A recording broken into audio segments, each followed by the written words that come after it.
Nessas andanças, teve algum caso mais especial que marcou o senhor? Alguma denúncia, alguma outro tipo de história ou não? Nesses seus 14 anos de Jacareí? Olha, teve um caso que me chamou muito a atenção, porque a gente sofre, né, com a escassez de água, hoje em dia, e de humanidade. Né? As pessoas estão muito assim, voltadas para o próprio umbigo, para as suas necessidades. E quantas pessoas a gente vê aí e por aí, às vezes vai numa repartição pública e é mal atendido. Né? Por uma pessoa que estaria lá para prestar serviço público e que trata assim com pouca educação, com pouca humanidade, né? O servidor próximo. Público, né? E não serve. Um servidor que não serve. E foi procurado por duas pessoas, dois vizinhos, um senhor e uma mulher, que ele precisava de um transplante de rim. E ela era amiga, era vizinha, nem era parente, não era nada dele. Ela sentiu solidariedade em relação a ele naquela situação, porque para ele era questão de vida ou morte. Fizeram o exame e olha que coincidência, ela era absolutamente compatível como doadora. E ela queria doar um rim dela para ele. Só que no processo administrativo isso não era permitido, porque como é uma operação delicada que coloca em risco a vida dos dois, só é admitida administrativamente se for parente. E ela não tinha nenhum parentesco com ele, ela tinha simples amizade. E eles procuraram a promotoria para tentar reverter isso. E aí, claro, a gente fez um processo para conseguir uma autorização judicial para que ele recebesse o rim dela. Olha, a operação deu certo e, graças a Deus, a vida dele foi salva por uma pessoa que se dispôs a ajudar. Não fui eu. Né? Se eu fosse outro promotor, faria, com certeza, porque foi uma história comovente. Mas uma amiga dele. Então, assim, ao receber aquelas pessoas na promotoria, falou, olha, vamos parar tudo que eu estou fazendo, porque esse caso aqui é, sem dúvida nenhuma, o mais importante do ano. E me marcou muito, não só a situação dele, mas principalmente a postura dela, sabe, em se colocar à disposição para ajudar, o gesto dela de ajudar o próximo. E nesses tipos de caso, eu imagino que o senhor tenha que, primeiro, ser bastante racional e deixar a emoção um pouco de lado, para agir com a razão, sempre. E como é que o senhor lida com a emoção? Nesse tipo de caso e com o trabalho que o senhor tem, o senhor não acaba ficando um pouco, entre aspas, um pouco frio na sua vida em geral ou não? Na verdade, são dois perigos. Um é que, assim, ao receber um caso, a gente nunca pode acreditar naquela primeira aparência que a hipótese tem. Muitas vezes a pessoa que chega chorando, que se diz vítima de uma injustiça, às vezes não é. Às vezes é essa pessoa que está cometendo a injustiça. Então acho que o primeiro ponto, sabe, é uma coisa que muitos assistentes sociais que trabalham com a justiça não percebem, nem sempre quem está chorando mais é a pessoa que tem razão. E outra coisa também, ao receber uma queixa, a gente tem que procurar ouvir qual é o lado contrário. Ouvir a outra pessoa, porque eu estou colhendo informações de um lado, mas o que o outro lado tem a dizer? Isso é importante. Então, assim, a gente tem que casar, né? Mesclar bem assim o idealismo, a vontade de ajudar com um toque de razão, né? Ver o que a lei fala também, porque a gente não pode tomar nenhuma medida que a lei não autorize, né? Isso é importante. Então, temos que usar de freios e contrapesos, né? Para não cometer uma injustiça sem querer. Porque quem se comove por tudo acaba sendo uma pessoa manipulável. Né? E isso, infelizmente, os maus estão de olho, sempre testando a gente, eles buscam aproveitar um espaço, uma fraqueza nossa. Então, às vezes a gente tem carências também, claro, somos seres humanos, né? Então você tem carências afetivas e você expõe isso no trabalho, isso pode ser manipulado por outras pessoas. Então a gente tem que tomar bastante cuidado. Tem que se reservar. Claro. E eu acho assim, tudo bem, colheu a prova, ouviu as partes, aí você tem que ter um momento sozinho de reflexão em que você vai definir a estratégia de agir. Nunca agir no calor, né? Mas o que eu me referi, assim, se na sua vida particular, esses tipos de casos não se refletem na sua vida particular. Se você acaba se tornando uma pessoa fria, por exemplo, com seus parentes, com seus amigos, por conta de ter casos como esse no seu trabalho? Nada, a gente aproveita e constrói uma coisa na outra para fazer algo melhor. Vou dar um exemplo. Às vezes o meu filho, ele faz uma manha.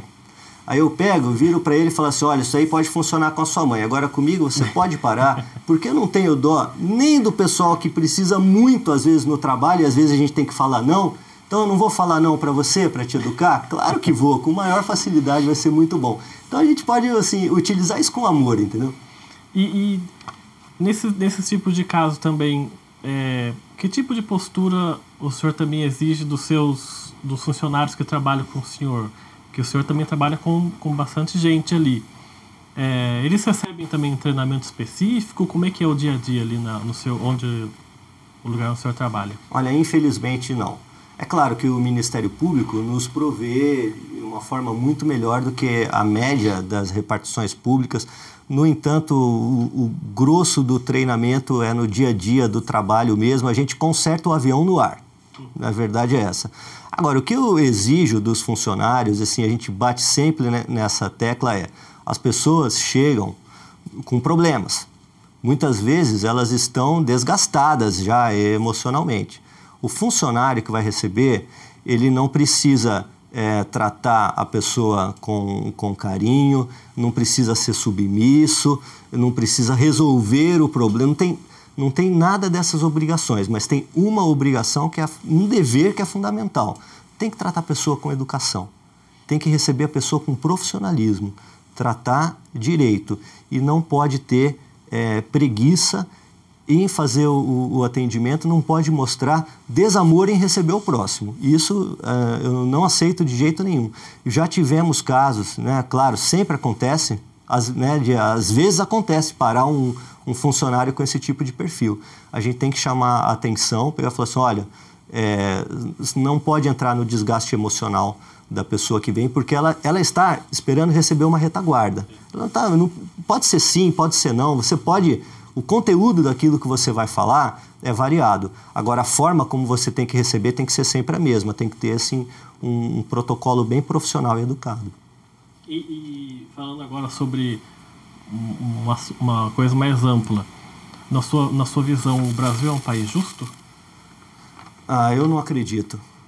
Realmente, eu acho que o que falta ao Brasil são duas coisas. Em primeiro lugar, fundamental é a educação. Educação tanto de sabedoria, de conhecimentos escolares, como educação de berço, né? De ter assim, uma estrutura familiar em que as pessoas aprendem a conviver socialmente. E, em segundo lugar, além da educação, acho que falta respeito. Falta muito respeito. As pessoas são desrespeitadas, e também existem muitas pessoas que não se dão ao respeito.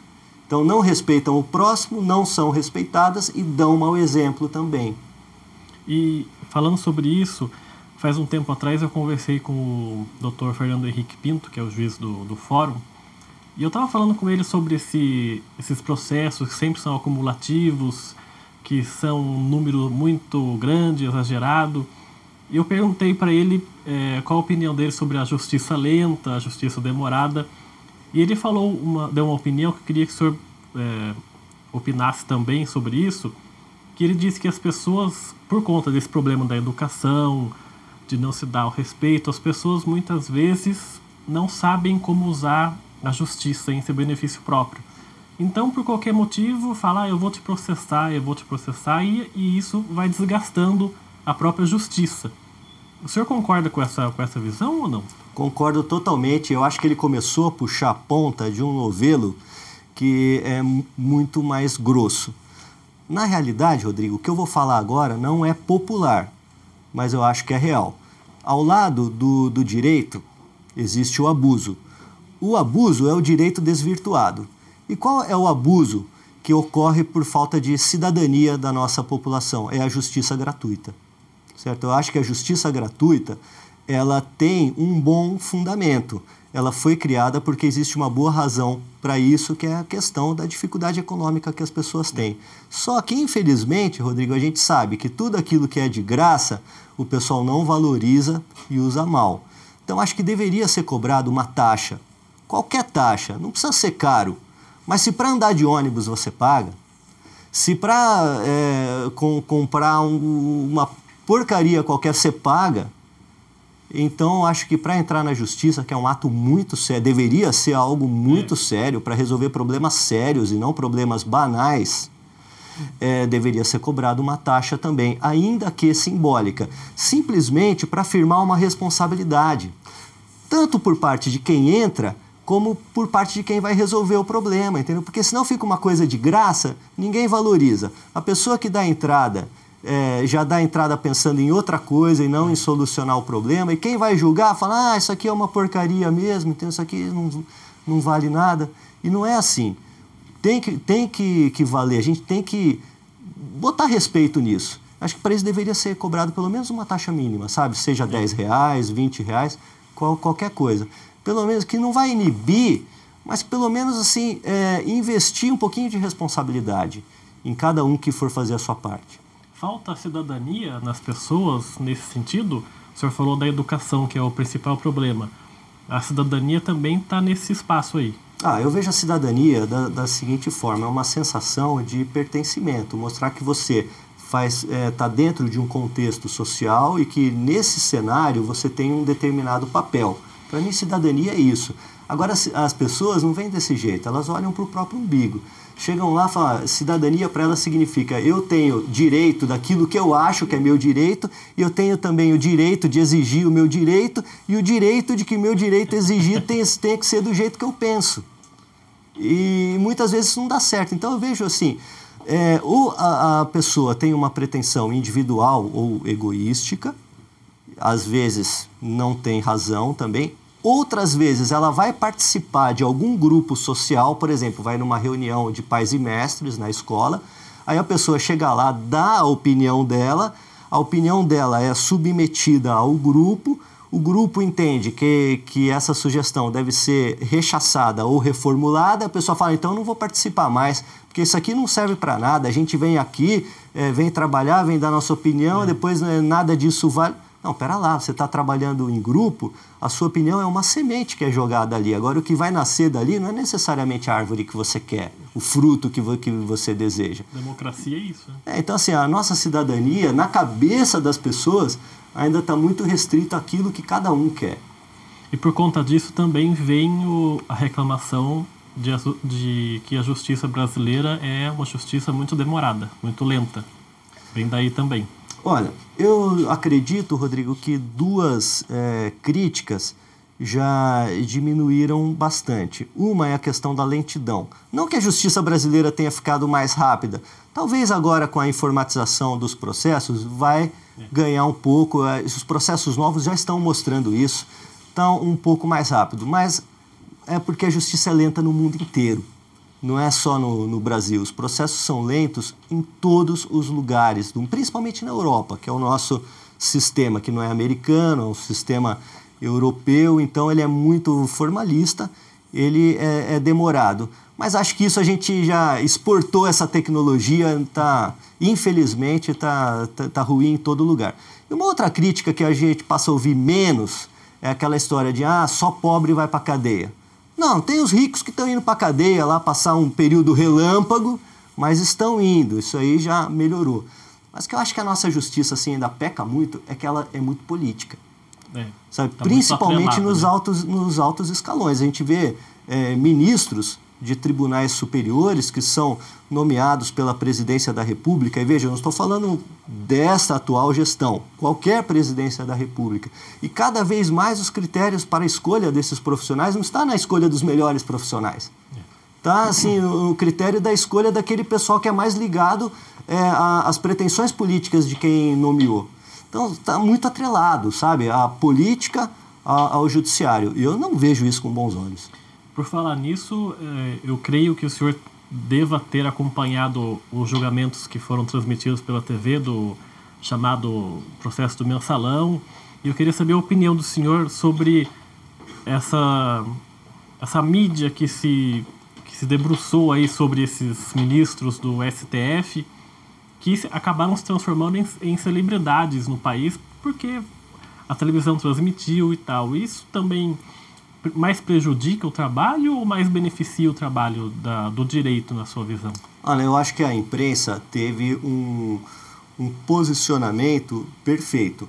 Mostrou de forma crítica aquilo que aconteceu, mas não se rebelou contra a legalidade do sistema. Eu acho que decisão judicial tem o seguinte ponto: você sempre cumpre. A decisão judicial se acata, não se analisa, não se discute. Eu vejo muita gente, nós vamos ver se vamos a... Não, é decisão judicial, tem que ser cumprida. Você acata uma decisão judicial. Agora, existem algumas decisões judiciais e você pode ter o direito de concordar desde logo ou recorrer. Então eu digo o seguinte: a decisão do juiz local eu acato e, se não concordo, recorro. Mas enquanto isso, acato, e depois da decisão definitiva, aí a gente acata mesmo, né? E acata e dá total apoio, mesmo que seja contrário ao entendimento da promotoria, ao entendimento da advocacia, não há problema nenhum. Agora, a decisão do Supremo Tribunal Federal não tem se eu não concordo, eu recorro. Não tem mais onde recorrer. É aquela decisão única. Então, aqui, a gente que é profissional do direito tem que posicionar de forma bem simples. A gente acata. Agora, o que se questiona é o processo de escolha desses profissionais. Que aí é um período muito anterior, mas tudo bem, está escolhido. Foi escolhido de acordo com o que a Constituição prevê e foi decidido, se acata. E, por exemplo, querer transformar o ministro Joaquim Barbosa em pretenso candidato a presidente do Brasil porque ele julgou e condenou os políticos naquele processo do mensalão. Isso também não é desvirtuar um pouco o trabalho do próprio ministro do Supremo ou não? Eu acredito que sim. Ele fez o papel dele, né? Ele julgou um determinado momento na composição do Supremo Tribunal Federal, o peso da decisão dele era mais denso, depois passou a ser mais um voto. Acho que ele está fazendo o papel dele, né? Claro, a mídia, os partidos políticos também vão especular, vão buscar assunto, vão procurar saber. Eu acho que isso é normal também. Mas eu vejo que a posição dele não mudou. A pessoa que ele era antes, a pessoa que ele foi durante, a pessoa que ele continua hoje, a meu ver, é a mesma. Então, e me parece, pela forma como ele recebeu magistrados, representantes de entidades do Poder Judiciário em Brasília de forma pouco hábil, me parece que ele não é uma pessoa disposta a fazer concessões políticas ou a investir nesse lado da vida pública, não. Acho que o negócio dele é continuar fazendo o que ele está fazendo e depois se aposentar e fazer como a ministra Ellen Grace, que era uma mulher muito séria, também uma profissional competentíssima, fez. Ela foi até onde estava o limite dela e falou assim: agora para mim chega, eu vou cuidar dos meus netos, porque eu não acredito mais nisso. E ela saiu, né? Ela saiu. Quando ela viu que as coisas que iriam acontecer estavam fora daquilo que a consciência dela e do preparo profissional que ela tinha mandavam, ela falou: não, para mim chega. E agora voltando a falar um pouquinho sobre a educação, agora atrelada ao direito, a gente viu nos últimos anos as baixas aprovações dos formados em direito nos exames da Ordem dos Advogados do Brasil, da OAB. Como é que o senhor entende isso? Como é que o senhor interpreta esse tipo de dado? As faculdades de direito hoje tão boas, tão ruins, na sua visão? Eu acho que as faculdades de direito, Rodrigo, estão como elas sempre estiveram. Ruins, em sua maioria. Acontece que houve uma proliferação grande. Na década de 70, a gente tinha uma faculdade no Vale do Paraíba. Hoje a gente tem mais de 30. Né? Agora, o problema não vem da faculdade. O futuro profissional ele já chega na faculdade despreparado. Ele não tem uma boa formação na área do direito, falo de ler e escrever. Não consegue interpretar bem um texto, não lê corretamente em voz alta, não consegue escrever com lógica e competência. Então, a partir daí, como é que você vai conseguir ensinar coisas mais avançadas, entendeu? Então, o ensino, ele fica muito nivelado por baixo. E, principalmente na faculdade particular, o aluno, ele é mais considerado um cliente do que um sujeito de deveres pedagógicos. Então isso dificulta bastante. Olha, eu dei aula em faculdade particular, eu vou falar também assim, é uma comédia triste, que chega uma hora também que a gente joga a toalha e fala, não, eu não quero mais participar disso. Porque chega todo começo do ano, o coordenador do curso de Direito chegava lá e falava assim, gente, nós precisamos pegar mais firme, olha, precisamos exigir mais, porque o nosso índice no exame da OAB foi muito baixo, precisamos fazer crescer, porque em relação à faculdade X e em relação à faculdade Y, nós precisamos suplantar a concorrência. Não, tudo bem, então vamos exigir. E aí começa-se o trabalho ano a ano, chega no final do ano, ou no final do semestre, tem alunos que precisam de nota, e a própria coordenadoria começa a te sugerir, fala, olha, vamos facilitar um pouquinho para passar, porque senão não vai ter aluno na classe o ano que vem, etc. Então fica difícil, porque se você não trabalha com coerência, como é que você vai atingir um determinado objetivo? Então assim, eu trabalhei com muito gosto durante 5 anos em uma faculdade aqui do Vale do Paraíba, porque eu senti que eu estava ajudando a formar novos profissionais.